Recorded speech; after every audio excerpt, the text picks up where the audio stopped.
Bueno, hola a todas y todos. Vamos a iniciar la clase de hoy. Vamos a ver el texto de Mario Rapoport, correspondiente a Historia Económica, Política y Social de la Argentina.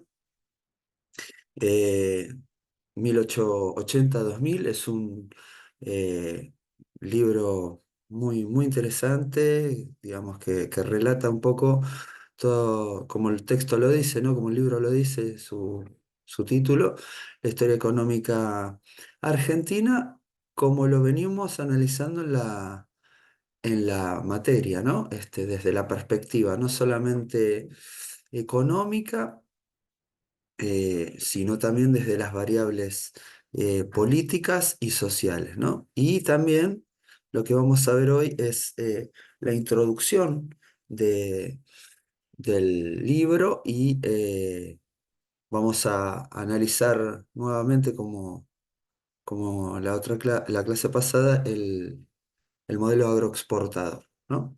Em, bueno, en primer lugar, bueno, la introducción lo que establece es que, bueno, que en Argentina se han desarrollado algunos mitos que hay que rever, ¿no?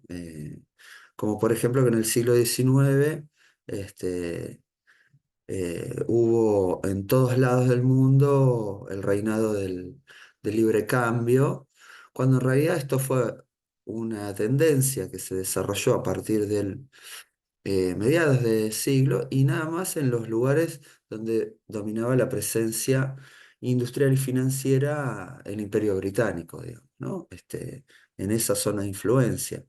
Vamos a ver que, por ejemplo, Estados Unidos y Alemania en realidad se desarrollaron muy fuertemente durante ese siglo, basados en el proteccionismo, ¿no?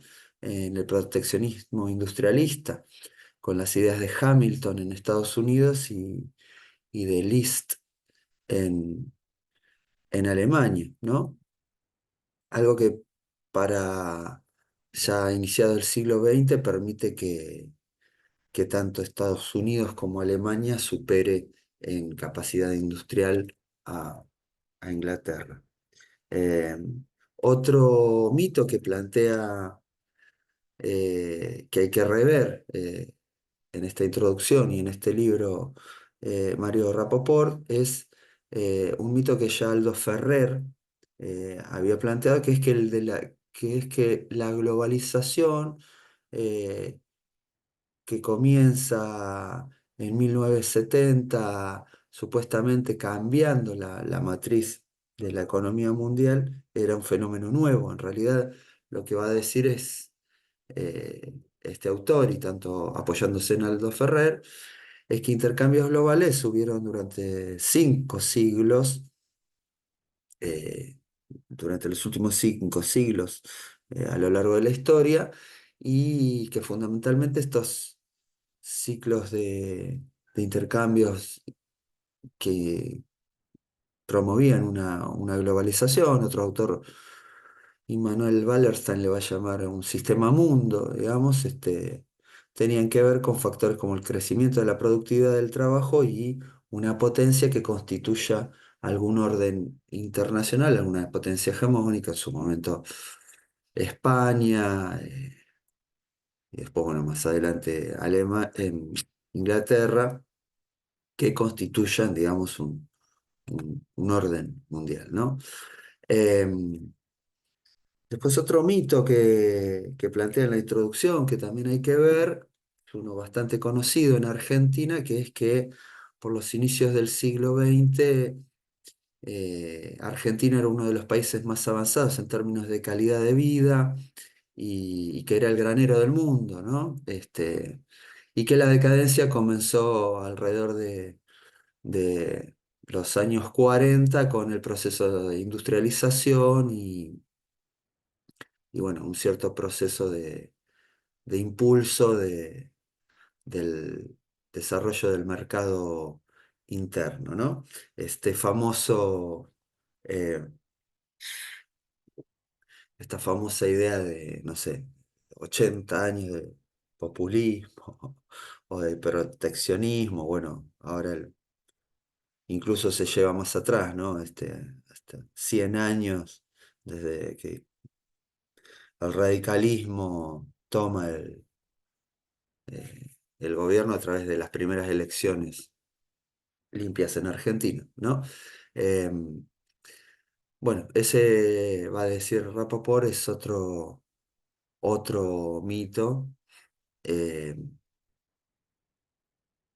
y bueno, vinculado, como ya veremos más adelante, bueno, a que en realidad los procesos de industrialización son los que permiten el desarrollo del país y bueno, lo que hubo acá fue en todo caso, una oligarquía, una élite dominante en ese periodo aliada al esquema agroexportador que sí tenía mucho dinero, eh, pero ese dinero no, y esas riquezas no llegaban al conjunto de la población y generaban el marco de productividad necesario como para eh, modernizar realmente el país, ¿no? Ya lo habíamos visto en la clase pasada también, digamos, hay un informe que es muy interesante, fundamental, digamos que es el informe sobre la situación de la clase obrera en la Argentina, que hace un médico catalán, Vialet Masset,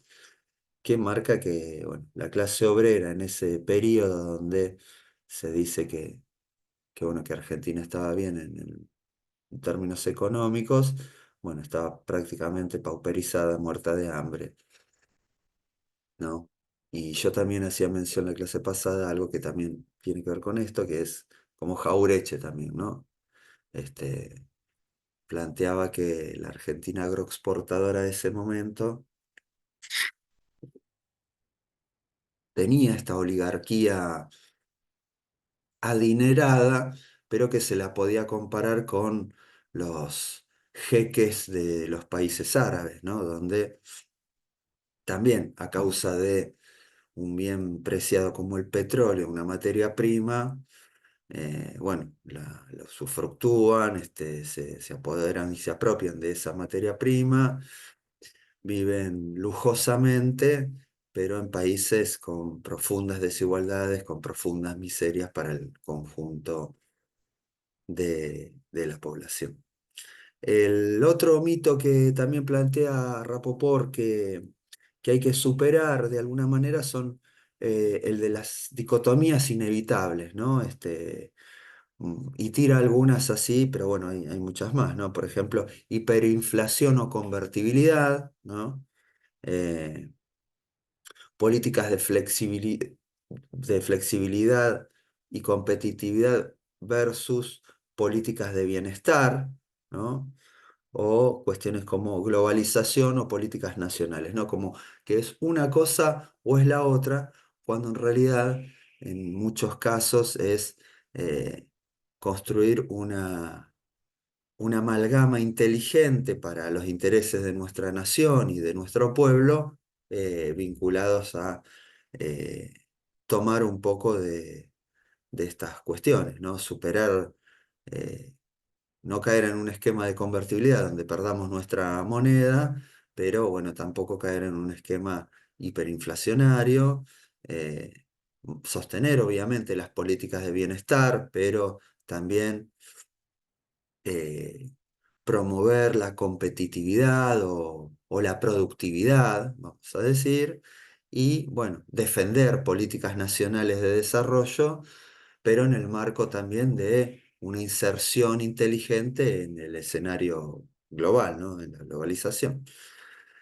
Eh, Así que bueno, otra cuestión que plantea en la introducción es que sí es cierto que Argentina desde finales del siglo XIX estuvo de alguna manera más cerca de Europa que de América Latina, en función de este esquema agroexportador vinculado a Inglaterra. ¿En qué sentido estuvo más cerca? En el sentido de, como ya lo vimos la clase pasada también, de que los capitales ingleses, la inmigración europea, atraía también las modas, las costumbres de esos países.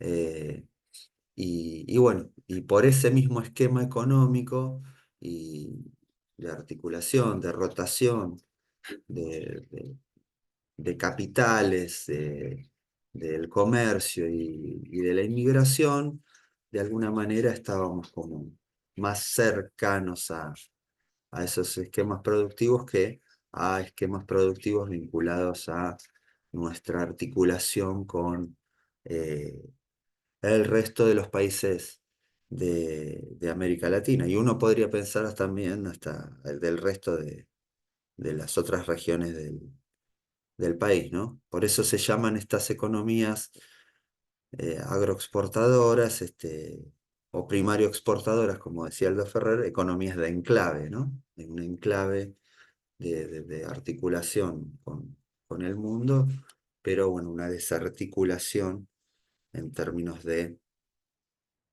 eh, la integración nacional y latinoamericana.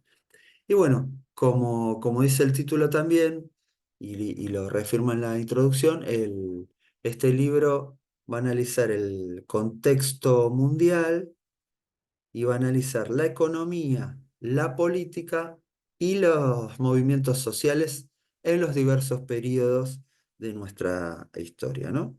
De la misma forma que también lo hace la esquematización o la estructura que plantea Basualdo, Eduardo Basualdo, con el esquema del régimen de acumulación, ¿no? Donde se ve, bueno, el contexto internacional, cuáles son las variables económicas a nivel nacional, cuáles son las formas de Estado, digamos, y la política, y cuáles son las luchas sociales y los movimientos sociales que van conformando los distintos bloques en el poder, como va a decir él, para que son los que van a conducir el, eh, el régimen de acumulación en un determinado momento histórico.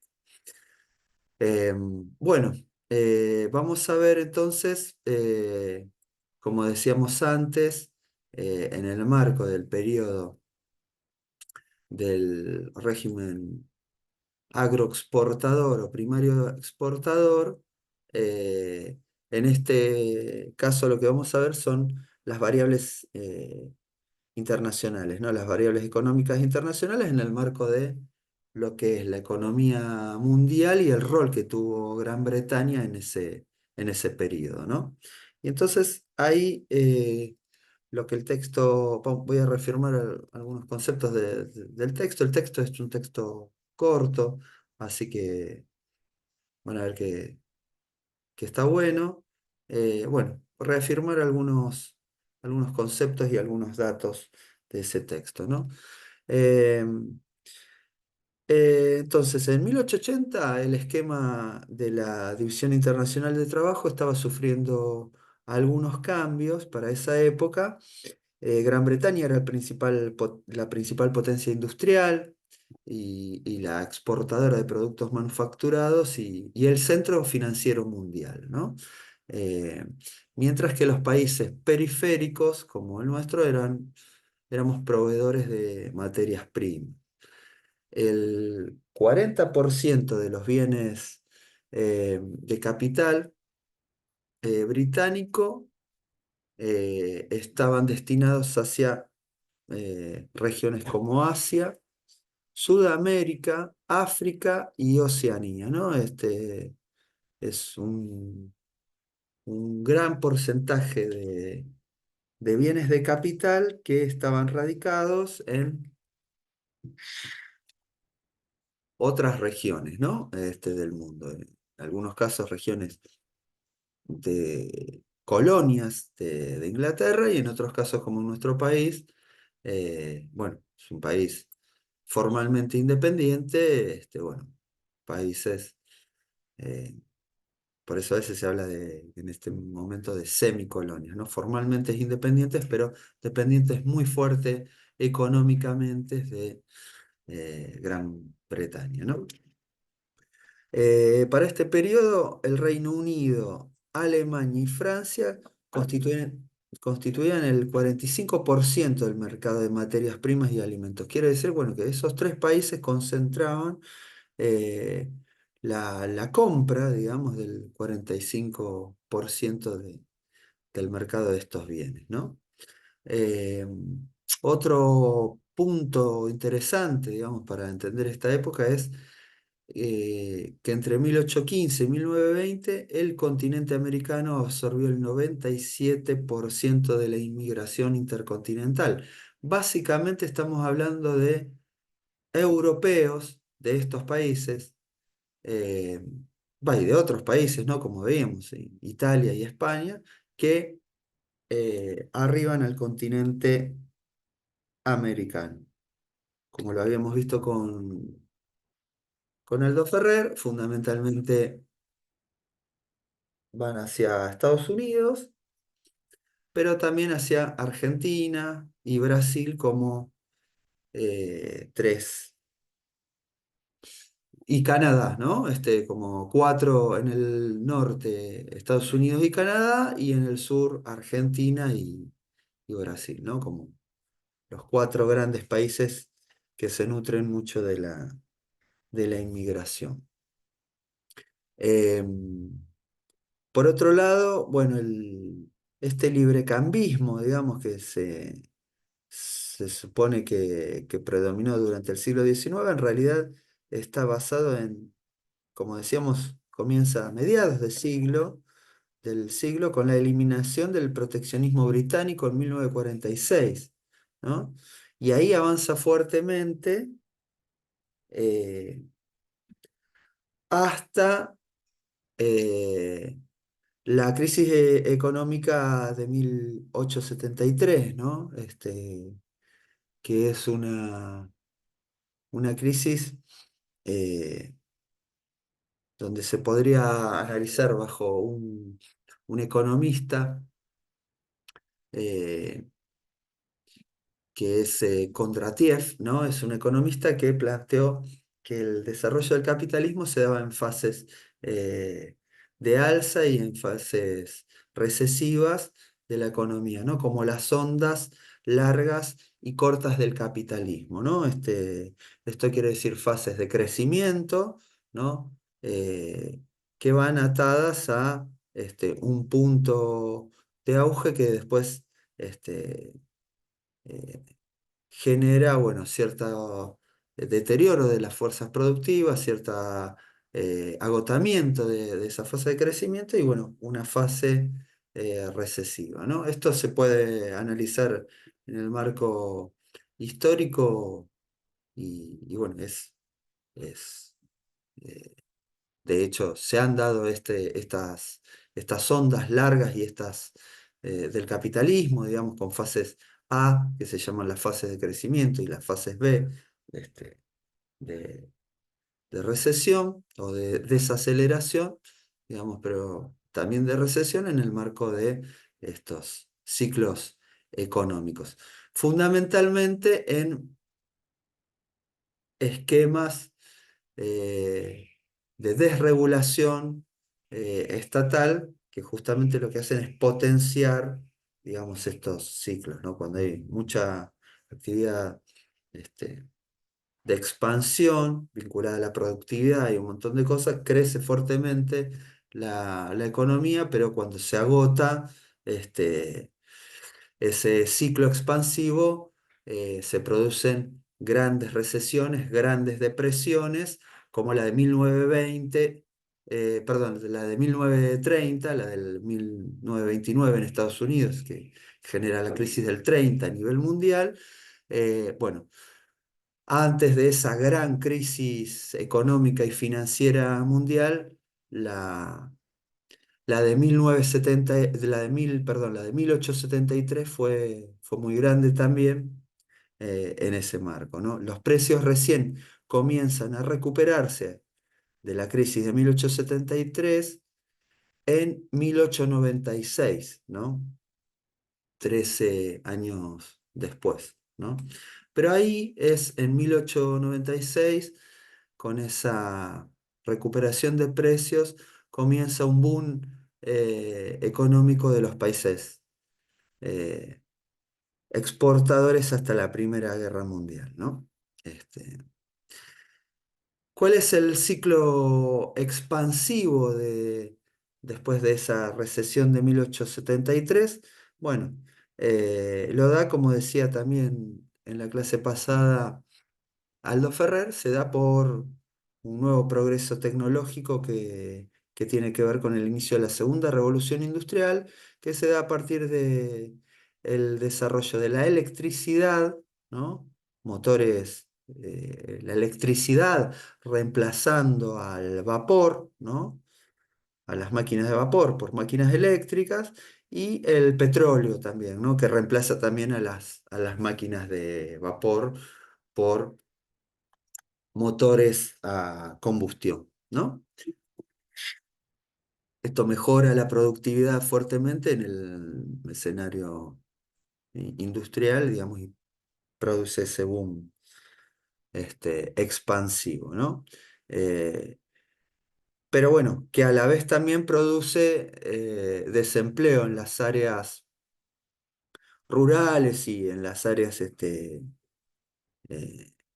relegadas de la economía, desempleo, perturbaciones sociales, y bueno, y es una etapa también donde se desarrollan fuertemente, bueno, el socialismo, el sindicalismo, más adelante el comunismo, también vinculado a, bueno, como decíamos antes, ¿no? La expansión del capital muchas veces produce grandes etapas de crecimiento económico, pero que no le llegan al conjunto de la población, sino al revés, ¿no? Que generan mayor explotación por el lado de los que trabajan en esos esquemas y esquemas de desempleo y pobreza en el resto, ¿no? Esas son las contradicciones que tiene el propio sistema, ¿no? Eh, bueno, como también decíamos, retomando el tema de la depresión de 1873, lo que produce es una disminución en los márgenes de rentabilidad en las actividades productivas de los países desarrollados. Entonces, lo que hay es un desplazamiento de los capitales hacia otras regiones de la periferia y hacia la especulación financiera. Empiezan a tener más margen de rentabilidad eh, la incorporación de capitales hacia este, los sectores o los lugares de la periferia, como puede ser nuestro país, o como decíamos, hacia en la India fundamentalmente y hacia otros lugares, ¿no? Desde el Imperio Británico, decimos, ¿no? Eh, las potencias que no eran Inglaterra, el Reino Unido, que estaban desarrollándose en esta etapa, como Alemania, bueno, Francia y Estados Unidos, se apoyaron en el proteccionismo para sostener a sus industrias. Entonces, el liberalismo en realidad comienza a ser como una especie de excepción a la regla, a la regla, mientras que el proteccionismo avanza. Por eso volvemos a lo que decíamos antes. En realidad, el liberalismo, esta economía liberal, se produce fuertemente en las zonas de influencia del Imperio Británico. Y uno de los mitos que hay que, valga la redundancia, desmitificar es que las políticas liberales no eran la causa del desarrollo económico, sino la consecuencia, ¿no? Es decir, las potencias querían sumar nuevos, las potencias industriales que ya se habían industrializado, querían de alguna manera sumar nuevos mercados, y entonces ahí promovían el liberalismo. Es lo que hace Inglaterra, el Reino Unido en realidad, durante el siglo XVII, es fuertemente proteccionista, desarrolla una fuerte industria y después promueve el liberalismo a nivel mundial para ampliar sus mercados, ¿no? El periodo de 18, en el periodo de 1870 a 1913, Estados Unidos y Alemania crecieron industrialmente mucho más que Gran Bretaña, ¿no? Y miren que Gran Bretaña, el Reino Unido, creció muy fuertemente, porque entre 1820 y 1870 creció entre un 3 y un 3,5% anual, ¿no? Acumulativo. Y desde 1870 a 1914 lo hizo entre un 1,5% y un 2,8% anual. Eh, Estos son niveles de crecimiento sumamente importantes. Piensen que hoy, la- por hoy, la economía de los países desarrollados crece a 1,2%, 1%, en general a veces a mucho menos. Eh, bueno, como todos saben, hoy por hoy el motor del crecimiento económico a nivel mundial lo dan China, los países asiáticos fundamentalmente, los países emergentes. eh, pero bueno, digamos, en este momento, siglo XIX, Europa es el gran motor del desarrollo económico a nivel mundial, justamente por su, su grado de desarrollo industrial, ¿no? Pero como decíamos, Alemania e Inglaterra crecen incluso, perdón, Alemania y Estados Unidos crecen mucho más que Inglaterra y, por ejemplo, Estados Unidos supera a Inglaterra en producción de hierro y acero hacia 1900 y Alemania hacia 1914, ¿no? De todas maneras, por eso decimos que estamos en una etapa de cambios. De todas maneras, esta etapa, este periodo investigado, es el Reino Unido, el primer poder industrial del mundo. Pero bueno, esas acumulaciones pasadas, ¿no? De riqueza y esa capacidad industrial ya más antigua que las de estos dos países que se industrializan más recientemente, ¿no? Sumada a la expansión colonial, los mercados cautivos y el poder financiero que la City londinense tenía, bueno, le dificultó modernizar su estructura productiva al, al Reino Unido y bueno, por eso fue superada por estos dos países, ¿no? Eh, en 1970 la participación británica en el comercio mundial llegaba casi al 20%, ¿no? El 20% del mercado mundial era este, de participación británica, mientras que para 1895 esto ya cae al 18% y entre 1911 y 1914 ya cae al 14%, ¿no? Hay un proceso de caída de la participación en el mercado mundial del Imperio Británico. Em, Entre 1870 y 1913 el comercio británico disminuye en las exportaciones hacia Europa y Estados Unidos en más de un 8%. Y eso es lo que es sustituido por los países periféricos. Entonces, en esta etapa es también eh, cómo se potencia el mercado con la periferia y fundamentalmente con Argentina, ¿no? La periferia eh, de nuestro país, en el marco del modelo agroexportador. Mientras que Estados Unidos sustituye las importaciones inglesas luego de la guerra civil, y bueno, y ese rol que cumplía Estados Unidos como proveedor de materias primas lo pasa a ocupar